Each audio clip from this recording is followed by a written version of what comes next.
Hiya folks, what's up? Welcome back. It's Will here again, back for another fight card prediction. We're going to be breaking down UFC 191 from Las Vegas, Nevada, as the flyweight king Demetrious Mighty Mouse Johnson defends his title once again in a rematch against possibly his toughest opponent he's faced while having that belt in John Dodson. The fight card overall is a really fun fight card. Some good matchups in there. So some mismatches I do believe in there for sure. But overall they kind of threw this card together pretty quick and it's not come out too bad. There's some decent fights on the card. I just hope that Demetrious does a big number here. I don't see it, but I love Demetrious Johnson. I think he's a great fighter and really hope he starts getting the respect he truly deserves as well. Before we get into the fights, I just want to give a shout out to a few people that whose podcasts or review shows that if you don't watch, please go and watch them. You'll learn a lot of stuff from the guys that are doing that, from this side of the pond, from the American side of the pond. The Severe MMA boys are putting out some great stuff over here in Britain and Ireland. The podcast is fantastic. They've just started Severe Sessions with Pete Carroll. Go check that out. Daniel Levy, he's got some great shows out there on here on YouTube. You have to go give this guy a follow. Also Flying Brian, who does a preview show of all the UFC cards. They knock out the park every time. Nick UFC, he's on Twitter, MMAjunior.co. Does some fantastic stuff as well. He's a young guy who's going to go a long way in the business of MMA if he stays into it. So go give those guys a follow and watch the stuff they put out, because it is good stuff and it's good fun. So as I say, we're going to get into this fight card and we're going to start down the lightweight division. We've got two guys who are coming in here from the Ultimate Fighter Brazil Season 4. We have Joaquim Silva against Nazareno Malagari. Now both guys got to the semi-finals of that show where they lost to the finalists in Franca, I should say, and Bruno. Malagari got beat by Bruno. Silva got submitted by Franca. This is a fight that a little bit surprised it wasn't in the kind of later on in the Brazil show, but obviously they want to start getting some of these guys in the UFC. Kind of two different guys here. Silva's a guy who's fairly early in his MMA career, 7-0, 4 wins by TKO and 3 wins by submissions, while Malagari's got about 40 pro fights behind him, and is a very fun fighter once the fight hits the mat. As I say, the way I see this fight going is Joaquim Silva is extremely aggressive on his feet, and that aggressiveness on the feet kind of leads him to be open to be taken down. And Malagari is a Brazilian Jiu-Jitsu world champion. He originally came from a judo background as well, and once he gets you to the ground, and he's very tough to get off you in any kind of way. He passes very well, gets to guard, passes your guard very easily, gets to your back and your neck very easily as well. He's just an all-around tough guy down in there, and that's where I see not unless Silva can put you against the fence and unload, I don't see how he's really going to hurt Malagari unless he hits him with a big shot, obviously. But I like Malagari to get this fight to the ground. I can see him doing it in the first round but not getting a submission, but I think once Silva gets a little bit tired, I can see Malagari passing him kind of into more advantageous positions, getting a submission. So I'm going to go Malagari by second round submission, and if I'm going to pick one, I'm going to go for a rear naked choke.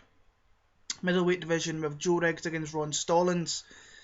Oh, Joe Riggs, his body, I think when he got that injury against Ben Saunders, I think that's his body telling him, like, you need to stop fighting. I know he came back and he lost to Patrick Cote, but I just think this guy is so over the hill now that he's just fighting for the sake of it. The guy's had a fairly decent career. He's had a little bit of resurgence when he was in Bellator. A gritty fighter, a tough fighter, but I think his time's kind of past him now. Coming back into the UFC has not looked great, and I don't expect to see him in the UFC after this one here, as I'm picking Ron Stallings. The reason I'm picking Ron Stallings here, he came in very short notice against Uriah Hall in Boston in January this year. Got a fairly bad cut in that one, got taken out. He did hit, he got hit by a few big shots by Hall. It was totally overmatched, should never been facing Uriah Hall in that fight. Went on to Virginia, faced Justin Jones, which was a matchup. He was just a little bit better than Justin Jones, not by a hell of a lot. He hit Jones with some big shots, and I think if he hits the same shots that he hit, if he hits Riggs with the same shots that he hit Jones with, I don't think Riggs will stand up to it too much. Riggs will look to, I think, take this to the ground and try and use that submissions that he's got, that he's been working at the MMA lab with. But I think Ron Stallings is going to hit him at some point, and Joe Riggs is going to go down, or something funky is going to happen. Looking at this close, I just don't see how Joe Riggs wins the fight, not unless he just gets down there and Stallings does nothing off the ground or get back to his feet at all. But I think the gas tank with Riggs is going to go as well. I like Ron Stallings. I can see a finish maybe late on in the fight for Stallings by maybe a TKO, but I think Riggs, his toughness, I think could pull him through to at least a decision. So Ron Stallings via decision for me for that one. Moving on to Fox Sports 1 preliminary card, we have Clay Collard against Tiago Trator in a featherweight contest. Now this was supposed to be Andre Fili. Big fan of the alpha male guys, especially Andre Fili and Cody Garbrandt. Was looking forward to this, especially with Clay Collard, as he is a very exciting fighter. Fili pulled out due to an injury, and Trator stepped in here. Clay Collard, he's an extremely aggressive, fun fighter to watch, but that aggressiveness and just his kind of lack of knowledge, I think, really kind of fucked him in Mexico against Gabriel Benitez. I thought that if he fought smart, he wouldn't have gassed himself out so much. I know it was a high altitude out there, but I just think he fought stupidly, and he is fun to watch. I must admit, I'm a big fan of his the way he fights. He comes forward, but he just needs to kind of rein it in. He's a young guy. He's got a long time to go in the sport. If he just gets his thinking head on, he will get some decent wins. I firmly believe in that featherweight division, but we'll see if he does that as progression as a fighter. Against Tiago Trator here, who's coming off a loss to Mike De La Torre, who hit him with a lovely 1-2, put him down there, and then ate some huge fists from when he was laid out as well. I think it's his third fight. He won his first fight in the UFC. I can't remember who it was against, but he grounded it out pretty well and got a decision victory before that loss to Trator. Been kind of going back and forward in this one a little bit. I think in Collard's win against Alex White, he gassed pretty badly in that fight as well. He gassed in that fight like really, really badly as well, but I did enough in the other rounds to come out and win that. I think if he fights smart, he's definitely got the beating of Trator here. I think Trator's going to put him against the cage or try to take him down and keep him there. I am just going to lean Clay Collard in this one. Very close fight. Would not be surprised if Trator gets the victory in this one, but I like Clay Collard via very, very close split decision. Next up, it's another rematch. We have Jessica Andrade against Raquel Pennington. Andrade is replacing Liz Carmouche, who recently just pulled out. This is a rematch from UFC 171 back in Texas, where Jessica Andrade won a very close decision. I think it was a unanimous decision, sorry. Striking stats were pretty similar. I think Pennington maybe had 10 extra strikes, but Jessica Andrade had like 4 extra takedowns. I think she had 5 takedowns to 1. She passed the guard a couple more times, went for submissions, hit her with some shots from the bottom. I don't see the fight being any different this time around. I don't see where either is kind of improved in anything at all. I thought Pennington had a decent performance against Holm, but she's very kind of methodical. She's a very technical fighter, and she just kind of kept on the outside and beat her up in there. I like Jessica Andrade. I don't see any difference from the first fight. I think Andrade is going to get her to the ground. She's going to hit her, do enough to kind of keep the fight on the ground and get a unanimous decision victory. So that's Jessica Andrade via decision there. Bantamweight division, we have Francisco Trinaldo against John Lineker. Now this is a fun fight, a really, really, really fun fight. Looking forward to this. Rivera's coming off that beautiful knockout of Bruce Leroy back in New Orleans earlier on this year, and John Lineker's coming up from the flyweight division, where the silly motherfucker just missed weight so many times that he could have been fighting Demetrious Johnson at this one, UFC 186. Who knows? Love watching John Lineker fight. The guy's just got some heavy, heavy hands. He just plants those feet and he throws He's coming off that loss to the win, sorry, against Dean McCall, which I thought he was fantastic down in Brazil there. Beat Altec and Oskalic before that, but the fight against McCall, he did fantastic. He stopped the takedown and just beat up Ian McCall on the feet, where McCall was he was heavily favoured to kind of win that fight. So going into this one, he's against Rivera, who I say is coming off that win. He's a heavy striker himself. He was beating Uriah Faber in that fight until he got poked in the eye. And the way I see this fight going, if Rivera's just smart and kind of keeps him at distance and kind of hits from the outside, occasionally goes for the takedown when Lineker's not expecting it, I think that Rivera can most definitely win this fight. He's got a huge, I think he's got like an 8 or 9, it's an 8-inch reach advantage, height advantage over John Lineker. Lineker's 5'2". I think that Rivera's 5'9", I think he's closer to 5'10". That's quite a big height difference in this one. So if Lineker's going to have to hit him, he's going to have to hit the bottom of that chin and knock him out, which he definitely can do. We've seen that in the flyweight division. I've seen that personally. The guy is tiny, but he's a pretty stacked little dude. But I like Francisco Rivera to do enough. I think he'll fight smart. I think he could definitely hurt Lineker on the feet if he wanted to himself. But I can see him getting down to the ground a little bit if he chooses to do so. And I can see a decision victory here for Cisco Rivera. The headline fight of the Fox Sports 1 card is a really fun fight as well. Ross Pearson against Paul Felder. I saw Ross Pearson's last fight. It was the co-main event in Glasgow not too long ago. Both these guys have fought relatively not so long ago. And Ross Pearson fought like an absolute donkey, if we're being honest with you here. He came in clearly not expecting Evan Dunham to be so smart and take him down to the ground. And he couldn't do anything from his back against Evan Dunham. Evan Dunham, I thought, he fought a very, very good game plan because he knew what Ross Pearson was going to do. He was going to come in and bang, and he came in, took him down, and just dominated him there. I think that Ross Pearson is kind of fading now, and his kind of stock's going down. His win over Stam Stout is not a big deal. Stout's chin's gone. Graham Maynard's chin's gone. He got knocked out. I think his chin's going a little bit as well. Ali Quinta caught him, and he lost that silly decision to Diego Sanchez, which he should never have lost that fight, let's be honest, and I'm a big Diego Sanchez fan. Paul Felder, on the other hand, his stocks only went up after his fight with Edson Barboza in Chicago, but a few short weeks ago. The guy stood in the pocket. He threw some huge shots towards Barboza. Barboza took a few of them. He received a few heavy leg kicks from Barboza. But this is the guy who is really he's a big hit on that division. If he hits you with something, especially one of those spinning attacks, you're going to sleep.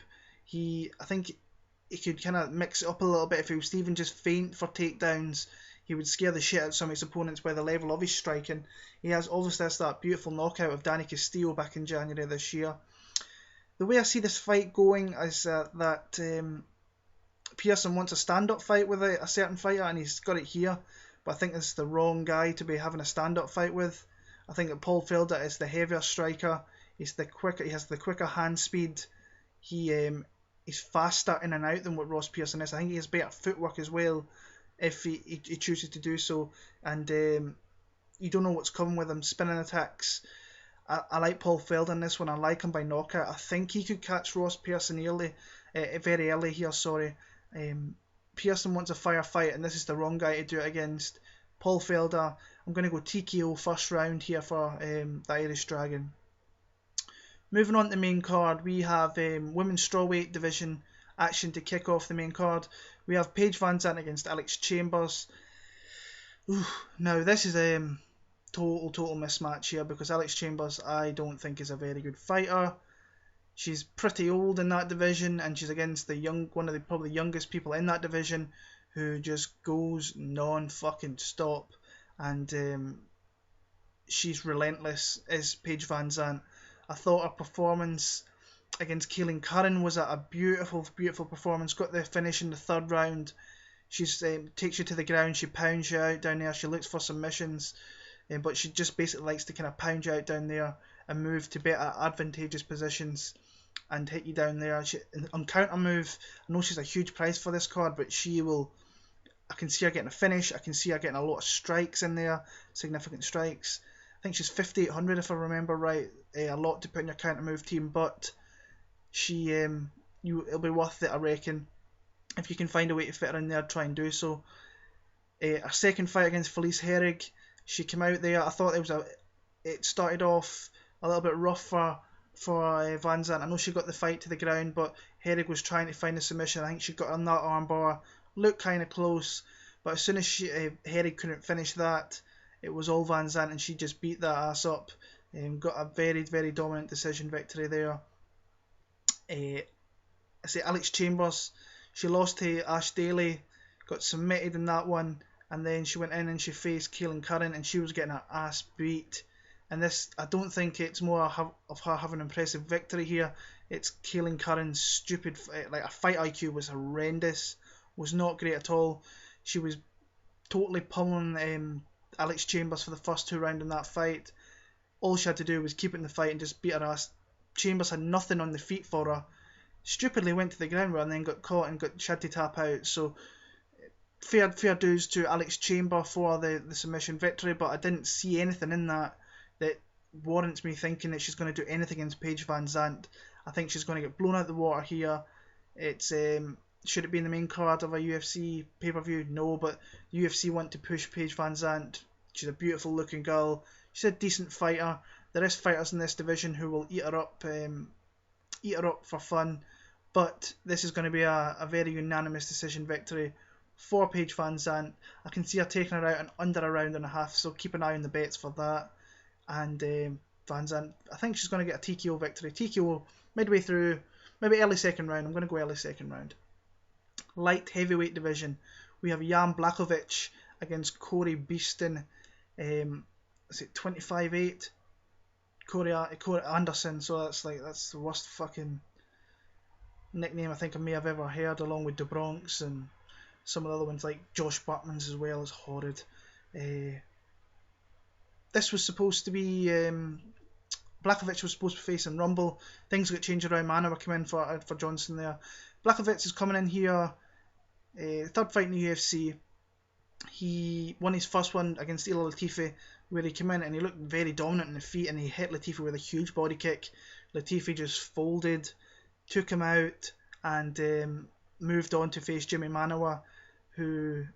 Manuwa, I think he was injured going into that fight, heavily injured, and didn't really want to. He did hit Blachowicz with some nice strikes, but Manuwa's game plan for that was to put Blachowicz against the cage, which I thought, to be honest with you, I thought Blachowicz would have had the clear grappling advantage, and it didn't really turn out that way.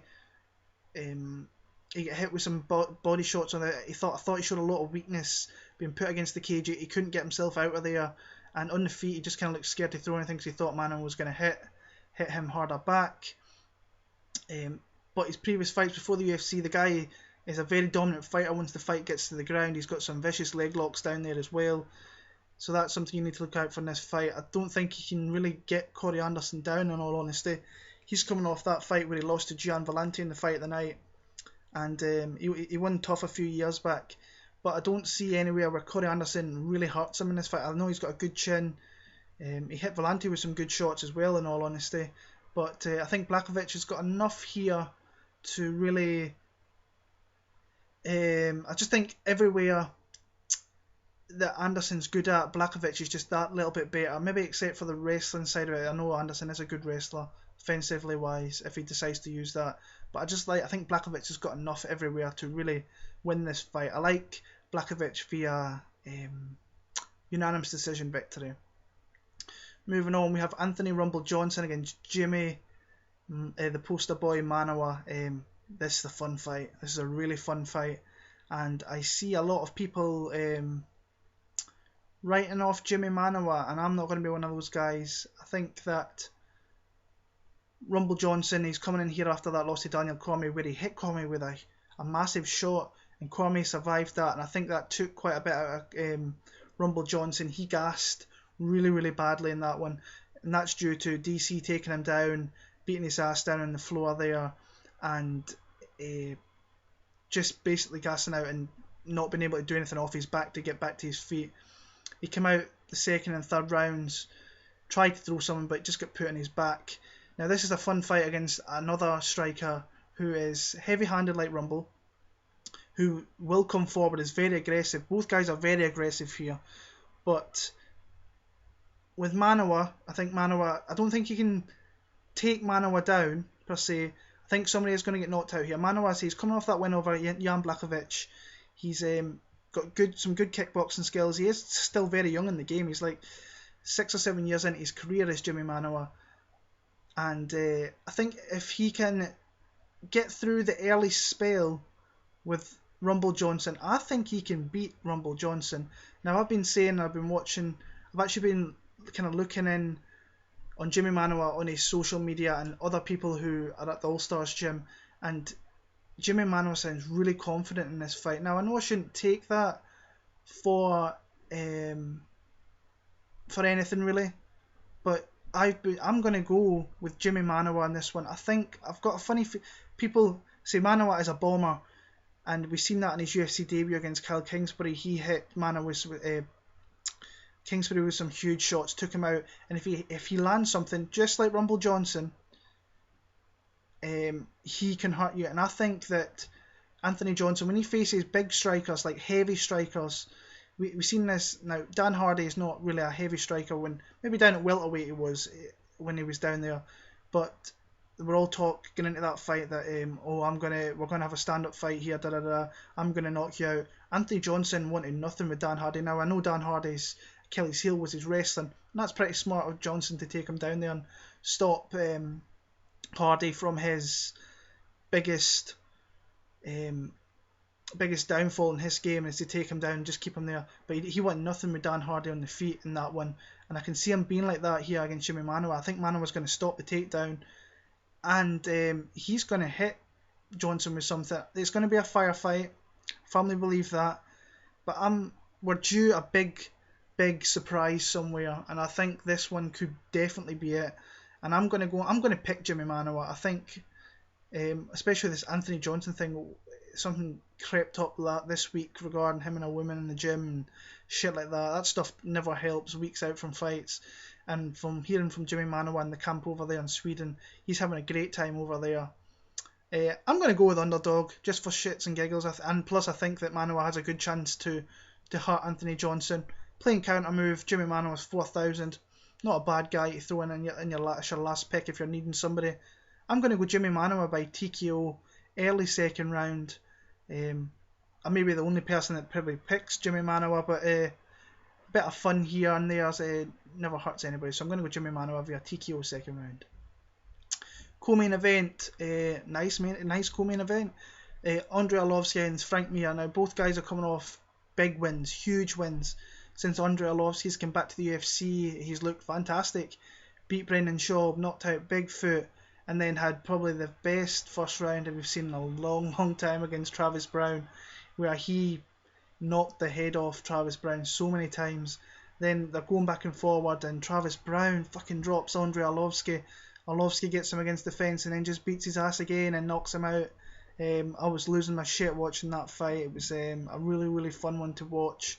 And it's great to see Andrei Arlovski come back. This is the guy I've been watching since, I can't even remember the first time I actually seen Andrei Arlovski fight, but I was a young kid. As I say, I've been watching the sport a long time. I kind of went away for a little bit and then I came back. But this guy is he's a great heavyweight fighter, and it's great to see him in 2015. Remember this fight, he might actually get a title shot. He might be fairly close to it. He's against Frank Mir here, who's another UFC legend, who's a guy who's kind of on a little bit of resurgence himself. He also knocked out Bigfoot with a beautiful combination shot down in Brazil, and then he knocked out Todd Duffy not too long ago in San Diego. I believe that Arlovski's improvements are a lot better than what Frank Mir's are. I think I picked Todd Duffy to beat Frank Mir in that fight, and I firmly believe that if Todd Duffy showed the slightest bit of patience, the slightest bit of fight IQ, and just waited for his time, he would have took Frank Mir out, and then he came in and just fought like an absolute twat and came forward and was throwing shots and was left wide open. And Mia's got enough technical boxing skills to take you out, and he did that against Todd Duffy. I couldn't believe I was watching. I actually picked every fight right. I went for Todd Duffy. I thought, good chance to go the full clean sweep for the event. And Todd Duffy fought like an absolute tit. And Frank Mir capitalised on that. Great to see him getting a few wins. I don't think he'll be around much longer, personally. But he's a guy I've been watching for a long time. I just think that Arlovski has got a good brain in him. He's going to sit back and come forward and hit Frank Mir, pressure him a little bit. As long as he doesn't go to the ground, Arlovski, I firmly believe it'll knock out Frank Mir, and he'll do it early on. I think he could do it first round. So my pick for this one is going to be Andrei Arlovski, the Pitbull, via knockout in the first round. And the main event of the evening, we have the undisputed king at flyweight and Demetrious Mighty Mouse Johnson facing off against John the Magician Dodson in a rematch of a few years ago. When I was at UFC Fight Week, not too long ago in Las Vegas, I managed to have a really good conversation for about 10-15 minutes with Demetrious Johnson, the coolest guy you could possibly ever meet. I was talking to him about how he made me a lot of money off the Horiguchi win, and just talked to him about his progression and where he wants to go. And he says he doesn't care. He wants to fight every fighter that's in the flyweight division and cleanly take them out and just be the best that there has ever been at flyweight. He doesn't care that people don't particularly care for him so much. He says his legacy will stand out for many years to come. When people talk about dominant champions, Demetrious Johnson is going to be that guy, whether he beats them once or twice. He wants to be just the most dominant guy at flyweight, and the guy, he was awesome to just talk to there for a little bit of time. And I asked him there, says, who's your next opponent? And he says to me, don't say anything, but it's going to be John Dodson, and it was going to be in September. I was like, okay, so told him I was looking forward to that. The way I see the matchup is, we've seen in the first matchup that John Dodson has definitely got the power to rock Demetrious Johnson. Both guys are extremely fast, probably the two fastest guys in the whole entire UFC. But Demetrious Johnson is he's just a technically great fighter. I watched about 3 hours of film footage on him earlier today, and if you kind of stop and just watch him, don't listen to like Joe Rogan or anybody, just watch. His footwork is immense, his angles are very, very good, he's in and out so quick you can't believe it, and his wrestling, once he gets you down there, he's great everywhere. He destroys you everywhere, and he has beat John Dodson before. I don't see, since that fight where John Dodson's made improvements. When he came back against Zach Makowski, I thought Zach Makowski beat John Dodson. Now I know he was coming off a very big injury, but he didn't look great in that whatsoever. I thought he would have had another fight before facing Demetrious Johnson again. Now he's going to have to seriously, like up his game from the Makowski fight, because if he doesn't, Demetrious Johnson's going to just eat him up and spit him out very, very easily. I think that Dodson is up for this fight. These guys don't particularly like each other. I can see Dodson hitting Johnson with some big shots, but I can see Demetrious Johnson just prevailing and outworking Dodson late in the fight. And I think a late submission could be done, but I firmly believe that Johnson will win via decision. I can see maybe Dodson getting around, so 49-46 for Demetrious Johnson for me. So that is my picks for UFC 191. I'll be back probably a couple of weeks from now. UFC Brazil, Barnett versus Big Country. Some more good fights in there. Horiguchi's on there. There is some Khan's going to be on there, which is not going to be great to watch, but it will be early over here in the UK, so that'll be nice. Come follow me on Twitter, Will Martin MMA, and see all the guys that I mentioned at the forefront. Your Daniel Levy's, your I think Part and Shock podcast, I never mentioned the guys, they're great guys. Severe MMA, please go and follow them and see all their great stuff that they're putting out right now. Nick Baldwin's another good guy that you need to keep an eye on, because he's going to be doing a lot of things in MMA if he decides to stay in it. So yeah, I'll be back for the fight card in a few weeks. Take care, and I will see you all soon for UFC Japan. Take care.